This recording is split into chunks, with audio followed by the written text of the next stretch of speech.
ओम शांति। 15/11/2022। बाबा कहते मीठे बच्चे, विकारों को दान देने के बाद भी याद में रहने का पुरुषार्थ जरूर करना है, क्योंकि याद से ही आत्मा पावन बनेगी। प्रश्न है, तख्त नसीन बनने व रुद्रमाला में पिरोने की विधि क्या है? बाबा का उत्तर है, बाप समान दुख हरता सुख करता बनो, सभी पर ज्ञान जल के छींटे डाल शीतल बनाने की सेवा करो, किसी को भी दुख देने की बातें छोड़ दो, कोई भी विकर्म नहीं करो, अच्छे मैनर्स धारण करो, अपना टाइम बाप की याद में सफल करो, तो बाप के दिल तख्त नसीन बन माला रुद्रमाला में पिरोए जाएंगे। अगर कोई अपना टाइम वेस्ट करता है तो मुफ्त अपना पद भ्रष्ट करता है, झूठ बोलना, भूल करके छिपाना, किसी की दिल को दुखाना, यह सब पाप है जिसकी 100 गुना सजा मिलेगी। गीत है, न वह हमसे जुदा होंगे न हम उनसे जुदा होंगे। ओम शांति। न वह हमसे जुदा होंगे न उल्फत दिल से निकलेगी। ओम शांति। यह है गोपिकाओं के गीत। कौन सी गोपिकाएं? यह है प्रजापिता ब्रह्मा मुख वंशावली। फिर इनको कहा जाता है गोपी बल्लभ, अर्थात गोपियां। बाकी वह सब कहानियां हैं। यह तो समझने की बातें हैं कि बरोबर जब तुम ईश्वर के बनते हो तो आसुरी विकारी संप्रदाय दुश्मन बनते हैं। हंस और बगुले इकट्ठे रह न सके। हंस थोड़े होते हैं, बगुले बहुत करोड़ों के अंदाज में होते हैं। तुमको गृहस्थ व्यवहार में रहते कमल फूल समान पवित्र रहना है। इसका गायन भी है, गृहस्थ व्यवहार में रहते पवित्र रहो। हाँ, विघ्न बहुत पड़ेंगे। आधा कल्प के पतित हैं, वह इतना जल्दी पावन नहीं बनते। विकार के लिए कितनी कसमस करते हैं, कसम चलती है, अबलाओं पर अत्याचार होते हैं। तब तो द्रौपदी ने पुकारा है। द्रौपदी एक नहीं, इस समय सब द्रौपदियां और दुशासन है। चीर उतारते हैं। यह है ही पतित विकारी दुनिया, और सतयुग को कहा जाता है वाइश्लेष दुनिया। यह है विशेष दुनिया, रावण राज। इस दुनिया में कितना दुख है, रोना पीटना लड़ाई झगड़ा क्या लगा पड़ा है। जब नई दुनिया में देवताएं राज्य करते थे तो पवित्रता सुख शांति थी, अशांति वाले कोई धर्म नहीं थे। अभी तो अशांति फैलाने वाले कितने धर्म हैं। तुम फिर सिद्ध कर बतलाते हो सबसे पुराना दुश्मन है रावण, जिसने भारत को कोड़ी जैसा पतित बनाया है। बाप बैठ कर्म अकर्म विकर्म की गति समझाते हैं। रावण राज्य में कोई कितना भी दान पुण्य करे, यज्ञ जप तप करे तो भी नीचे उतरना ही है। जिसको दान करते हैं वह भी विकारी पाप आत्मा है। विक्रम करते करते अब सिर पर बहुत बोझा है। तुम्हारी आत्मा जो सतो प्रधान थी सो अब तमो प्रधान बन पड़ी है। यह सब बाप समझाते हैं। कल्प पहले मुआफिक बाप ही आकर कल्प हमको देवता बनाते हैं। सहज राजयोग और ज्ञान सुनाते हैं। अपने को आत्मा समझ बाप को याद करो। यह तो सहज है ना, सब कहते हैं ना। सब कहते हैं कि हे भगवान आओ, हम पतितों को आकर पावन बनाओ। तो पतित पावन बाप ही ठहरा। तुम जानते हो बाप हमको पावन बनाने का पुरुषार्थ कराते हैं। भल कोई विकार दान में दे देते, परंतु फिर योग भी लगाना है। भल कोई विकार दान में दे देते, बाबा कहते फिर योग भी लगाना है।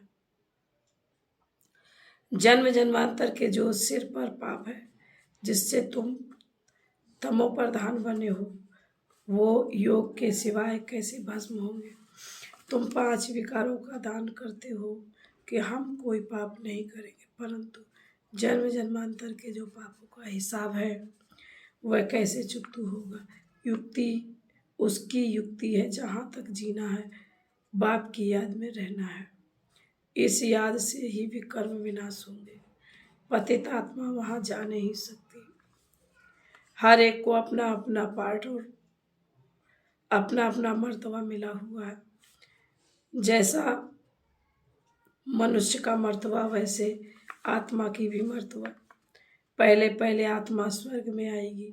पहले नंबर में है लक्ष्मी नारायण, उसका सबसे बड़ा पार्ट है। ड्रामा में देवी देवता की आत्माएं सबसे अच्छा पार्ट बजाकर सबसे जास्ती सुख भोगती हैं। फिर सतो रजो तमो में आना है। खाद पड़ती जाती है। अब वह खाद निकले कैसे? सोने को अग्नि में डालने से खाद निकलती है। यह योग अग्नि है जिससे विकर्म विनाश होते हैं। यह कोई नहीं जानते कि योग अग्नि से विक्रम विनाश हो सकते हैं। बच्चे कहते हैं घड़ी घड़ी योग टूट पड़ता है, हम बाप को भूल जाते हैं। यह माया के विघ्न है। विघ्न ना आए, जल्दी योग लग जाए तो जल्दी विनाश हो जाए, परंतु ऐसा हो नहीं सकता। टाइम लगता है। जब तक योग लगाते रहो, अंत में कर्मातीत अवस्था होगी, फिर दुनिया भी खत्म हो जाएगी। तुम श्रीमत से रावण पर जीत पाते हो। गीता, महाभारत, रामायण सब में भक्ति की सामग्री है। तुमने संगम पर जो कर्तव्य किया है उसका यादगार यह मंदिर आदि बने हैं। यादगार बनना द्वापर से शुरू होता है।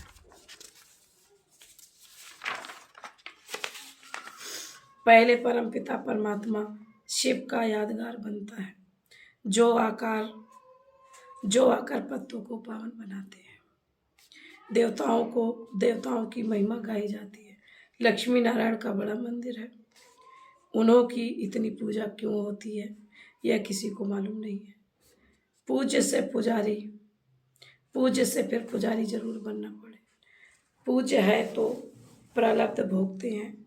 जैसे बड़े राजाओं के जीवन चरित्र गाते हो तो सतयुग के पहले नंबर में महाराजा महारानी लक्ष्मी नारायण की जरूर महिमा गाएंगे, परंतु वह कैसे बने यह नहीं जानते हैं।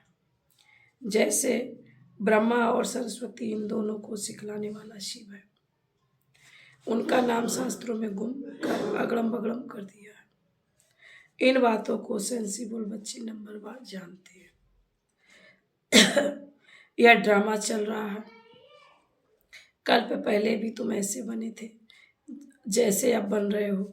यह झाड़ वृद्धि को पाता रहेगा, फल भी जरूर पकेगा। झाड़ को बढ़ाने में टाइम लगता है। जब झाड़ तैयार हो जाएगा तो तुम देवी देवता बन जाएंगे। बाकी सबका विनाश हो जाएगा। तुम बच्चे अब पक रहे हो। कोई पूरा पकते हैं, कोई कम, कोई तूफान लगते हैं, कोई को तूफान लगते हैं। कमाई में ग्रहचारी आती है। बाप कहते हैं योग लगाते रहो ताकि तुम्हारे सब पाप दग्ध हो जाए। कितनी भारी कमाई है, इसलिए भारत का प्राचीन योग मशहूर है, परंतु उससे क्या होता है यह किसी को पता नहीं। अब बाप समझाते हैं तुम्हारी आत्मा में खाद पड़ी हुई है। आपे ही पूज और आपे ही पुजारी मनुष्य की आत्मा बनती है। भगवान तो बन नहीं सकता। अगर वह भी पुजारी बने तो फिर पूज्य कौन बनावे? हमको पूज्य बनाने वाला बाप है। हम पूज्य पावन देवता थे, फिर उतरते उतरते हम शूद्र बन गए। सतयुग के देवी देवताओं को कहेंगे ईश्वर की नई रचना। गाते हैं मनुष्य को देवता की एक रत्न लागी बार। बाप समझाते हैं अच्छी तरह पढ़ो।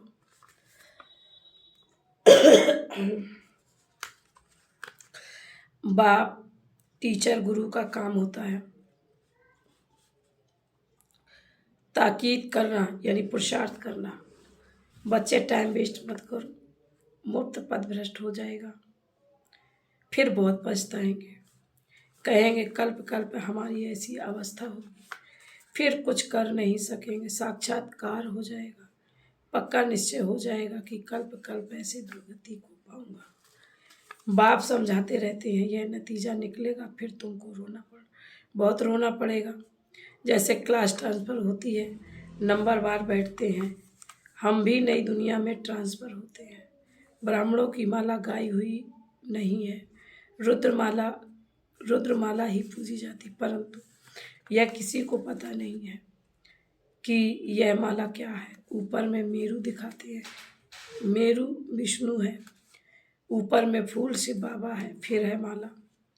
अब तुम ब्राह्मण पुरुषार्थ कर रहे हो, फिर रुद्रमाला में पिरोना है, इसलिए पुरुषार्थ ऐसा करो जो तख्त नसीब बनो।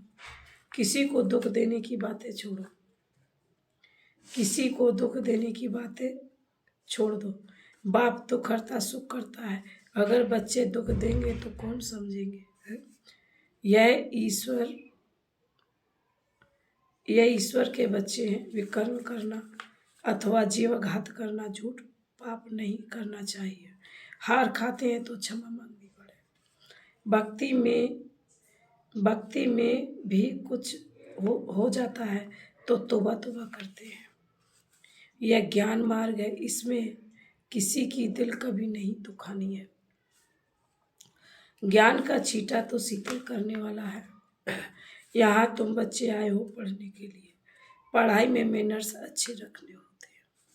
यह भी पढ़ाई है, निराकार बाप पढ़ाते हैं, वह तुम्हारे अंदर की सब बातें जानते हैं। एक सेंटर से समाचार आया था, एक बच्चे ने भूल की तो धर्मराज ने सटका लगाया।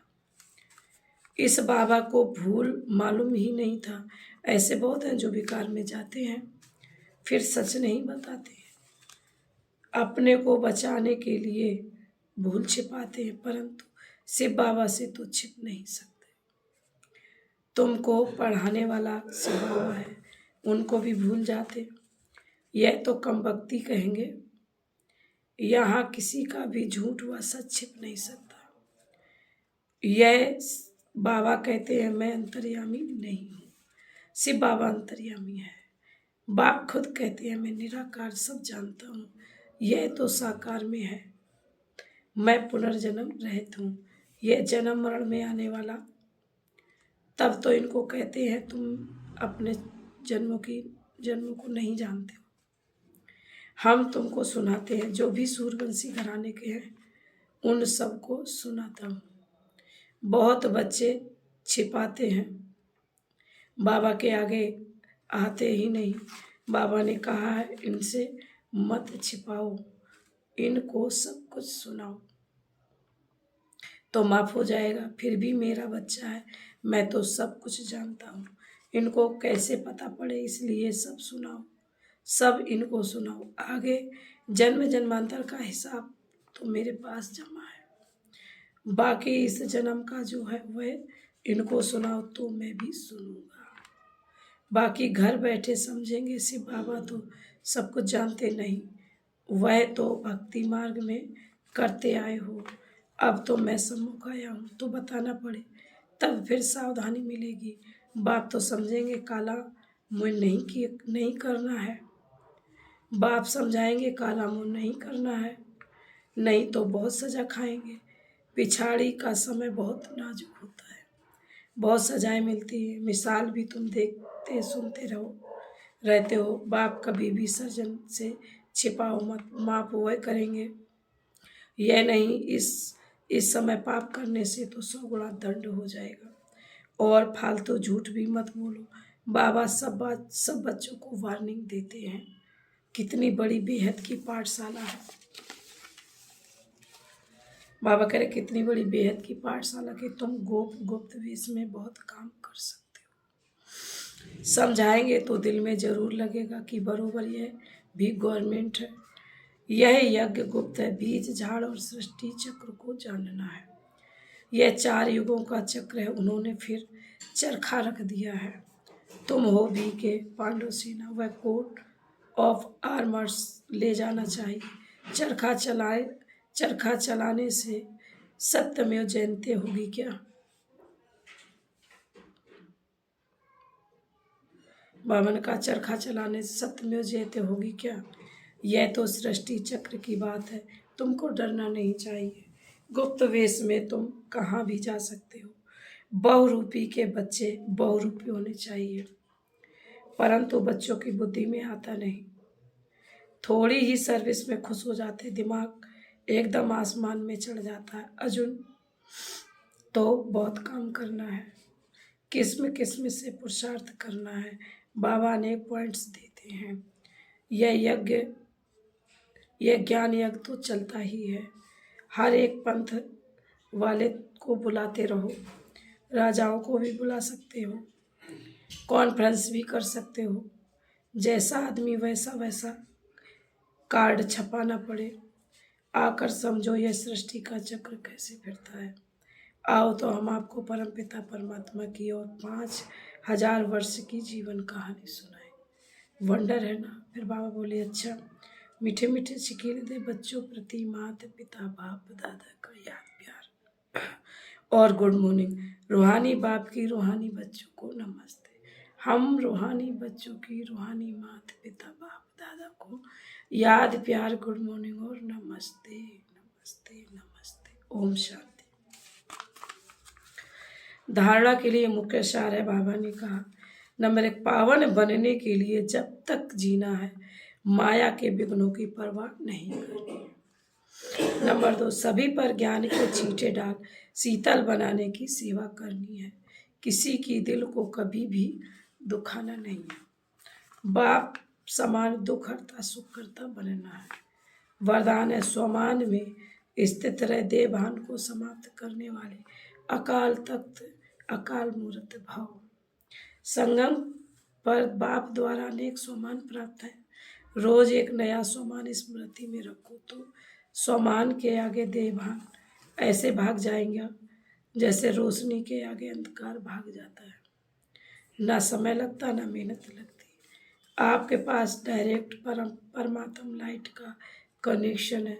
सिर्फ स्मृति का स्विच डायरेक्ट लाइन से ऑन करो तो इतनी लाइट आ जाएगी जो स्वयं तो लाइट में होंगे लेकिन औरों के लिए भी लाइट हाउस हो जाएंगे। जो ऐसे स्वमान में रहते हैं उन्हें ही अकाल तख्त नसीब अकाल मूर्त कहा जाता है। स्लोगन है, अपनी स्थिति ऊंची बनाओ तो परिस्थितियां छोटी हो जाएंगी। ओम शांति।